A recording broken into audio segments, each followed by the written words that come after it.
이사야 6장. 우시야 왕이 죽던 해에 내가 본즉 주께서 높이 들린 보좌에 앉으셨는데 그의 옷자락은 성전에 가득하였고 스랍들이 모시고 섰는데 각기 6날개가 있어 그 둘로는 자기의 얼굴을 가리었고 그 둘로는 자기의 발을 가리었고 그 둘로는 날며 서로 불러 이르되 거룩하다 거룩하다 거룩하다 만군의 여호와여 그의 영광이 온 땅에 충만하도다 하더라. 이같이 화답하는 자의 소리로 말미암아 문지방에 터가 요동하며 성전에 연기가 충만한지라.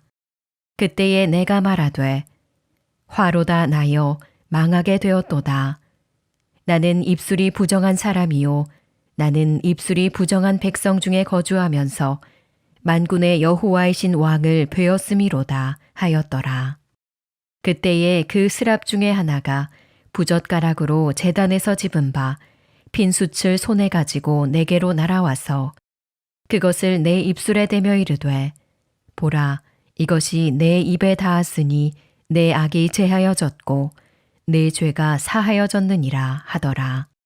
내가 또 주의 목소리를 들으니 주께서 이르시되 내가 누구를 보내며 누가 우리를 위하여 갈고 하시니 그때에 내가 이르되 내가 여기 있나이다 나를 보내소서 하였더니 여호와께서 이르시되 가서 이 백성에게 이르기를 너희가 듣기는 들어도 깨닫지 못할 것이요 보기는 보아도 알지 못하리라 하여 이 백성의 마음을 둔하게 하며 그들의 귀가 막히고 그들의 눈이 감기게 하라. 염려하건대 그들이 눈으로 보고 귀로 듣고 마음으로 깨닫고 다시 돌아와 고침을 받을까 하노라 하시기로. 내가 이르되 주여 어느 때까지니이까 하였더니 주께서 대답하시되 성읍들은 황폐하여 주민이 없으며 가옥들에는 사람이 없고 이 토지는 황폐하게 되며 여호와께서 사람들을 멀리 옮기셔서 이 땅 가운데에 황폐한 곳이 많을 때까지니라. 그 중에 10분의 1이 아직 남아있을지라도 이것도 황폐하게 될 것이나 밤나무와 상수리 나무가 배임을 당하여도 그 그루터기는 남아있는 것 같이 거룩한 씨가 이 땅의 그루터기니라 하시더라. 오늘은 하나님을 찾으라라는 제목으로 함께 말씀을 나누고자 합니다. 세계적인 개혁자이자 변증학자이고 또 목회자인 스프로울은 거듭난 사람의 특징에 대해서 이렇게 말합니다. 중생의 구체적인 표현들을 어디에서 찾을까? 중생하지 않은 사람들은 행복, 마음의 평화, 죄책으로부터의 위안, 의미 있는 삶, 그리고 오직 하나님만이 그들에게 주실 수 있다는 다른 많은 것들을 찾고 있다. 하지만 그들은 하나님을 찾지는 않고 있다. 인간의 죄는 바로 이것이다. 하나님이 주실 수 있는 모든 것을 열심히는 찾고 있는데 하나님은 찾고 있지 않다. 이것이 인간의 본질적인 죄다. 이렇게 말하고 있습니다. 오늘 본문을 보면 이사야는 우시야 왕이 죽고 인생의 막막한 가운데 있습니다. 위기 가운데 있지요. 마음의 평안도 없고 미래의 소망도 없습니다.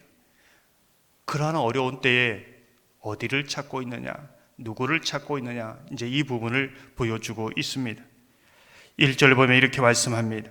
우시야 왕이 죽던 해에 내가 본즉 주께서 높이 들린 보좌에 앉으셨는데 그의 옷자락은 성전에 가득하였고. 정말 이 어렵고 막막할 때, 위기 때에 하나님을 찾고 있습니다. 성전에 나와서 하나님을 찾고 있는 것이지요. 성전에서 어려운 때에 하나님을 찾을 때에 하나님은 하나님의 전에서 이사야를 만나주고 있음을 성경은 보여주고 있습니다. 이러한 이사야의 모습은 우리에게 무엇을 말해주고 있는가? 우리의 인생이 어렵고 막막할 때가 있습니다. 인생의 위기가 올 때가 있습니다. 근데 많은 사람들은 다른 모든 것은 찾지만 하나님은 찾지 않습니다. 전심으로 찾지 않습니다. 전심으로 기도하지 않습니다. 기도는 한다고 말합니다. 그러나 전심으로 나의 소망은 하나님께 있습니다라고 찾지 않는 것이죠. 우리가 이러한 어려운 때에 하나님을 찾고 기도할 때 하나님은 만나 주신다는 것을 말씀해 주고 있습니다.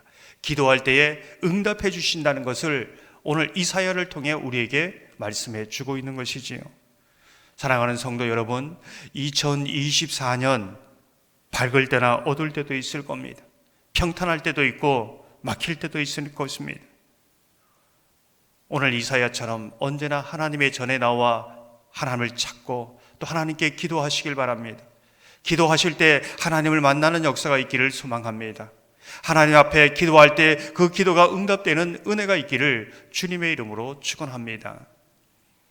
오늘 본문을 계속해서 보면 성전에서 이사야가 하나님을 만날 때 어떤 일이 일어나고 있는가, 이제 이 부분을 보여주고 있습니다. 6절, 7절 말씀을 보면 그때 그 스랍 중에 하나가 부젓가락으로 제단에서 집은 바 핀 숯을 손에 가지고 내게로 날아와서 그것을 내 입술에 대며 이르되 보라 이것이 내 입에 닿았으니 내 악이 제하여졌고 내 죄가 사여졌느니라 하더라. 하나님을 만나면 어떤 일이 일어나는가, 이제 오늘 이제 이 부분을 보여주고 있습니다. 천사 중 하나가 제단에 숯불의 숯으로 이사야의 입술에 대었습니다. 그러면서 이렇게 선포하고 있습니다. 내 악이, 내 죄가 사여졌다. 무슨 뜻일까요? 사실 지금 이사야에게 생겨나는 수많은 두려움, 불안, 근심, 염려, 이 모든 것은, 이 근원은 죄로부터 나오는 것이죠. 인간의 모든 그러한 부분은 이 죄에서 나옵니다. 그 죄악을 다 사했다, 이렇게 이제 말씀하고 있는 것이지요. 하나님께 나와 기도할 때에 하나님은 만나 주십니다. 뿐만 아니라 우리의 모든 두려움, 근심, 막막함 다 눈 녹듯이 사라지게 하신다는 것이지요. 지금 우리 안에는 천사가 와서 그 제단 숯불에 숯을 대지는 않지만은 성령께서 불로 역사하시고 바람으로 역사하시고 성령의 기름으로 부으셔서 우리 안에 있는 이 두려움, 어디에서도 해결할 수 없는 이 막막한 근심과 염려를 다 해결해 주시는 것을 말씀하고 있는 것이지요. 사랑하는 성도 여러분, 하나님 앞에 나와 기도할 때에 만나 주시기를 바랍니다. 만나 주실 뿐만 아니라 모든 근심과 두려움이 떠나가는 역사가 있기를 주님의 이름으로 축원합니다. 이렇게 이사야가 하나님을 만나고 그 마음에 평안을 얻었을 때 어떤 일이 이어지는가? 오늘 8절을 보면 이렇게 말씀합니다. 내가 또 주의 목소리를 들으니 주께서 이르시되 내가 누구를 보내며 누가 우리를 위하여 갈고 하시니 그때 내가 이르되 내가 여기 있나이다 나를 보내소서 하였더니, 하나님께 정말 인생의 문제를 가지고 나왔는데 하나님 만나 주시니 이 인생의 문제가 해결되었습니다. 그럼 모든 것이 해결되었지요. 그런데 더 놀라운 은혜는 정말 내 삶 속에서 하나님의 사람으로 어떻게 살아가야 될 것인가, 어떻게 주의 뜻을 행하며 나아갈 것인가, 하나님께서 하나님의 사람을 찾고 있는 것을, 그 음성을 듣게 되는 것이지요.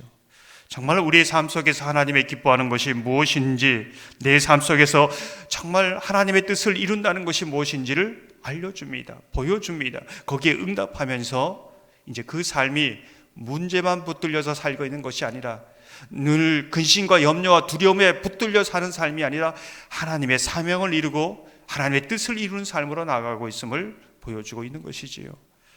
사랑하는 여러분, 이 한 해 2024년 우리의 삶에 막막함이 있고 어려움이 있을 때가 있습니다. 위기가 올 때도 있고 내 힘으로는 안 될 때가 있습니다. 다른 것 찾지 않고 하나님의 전에 나와 기도하는 저와 여러분 되기를 소망합니다. 만나 주실 때 내 속에 있는 이러한 근심과 염려와 두려움의 문제가 해결되어지고 또 눈 녹듯 녹아지는 역사가 있기를 소망합니다. 문제에 붙들려 사는 삶이 넘어서서 하나님의 뜻을 알고 하나님의 사명을 이루어가는 복된 삶이 되기를 주님의 이름으로 축원합니다. 기도하는 자리가 그런 자리가 되기를 주님의 이름으로 축원합니다. 함께 말씀을 생각하면서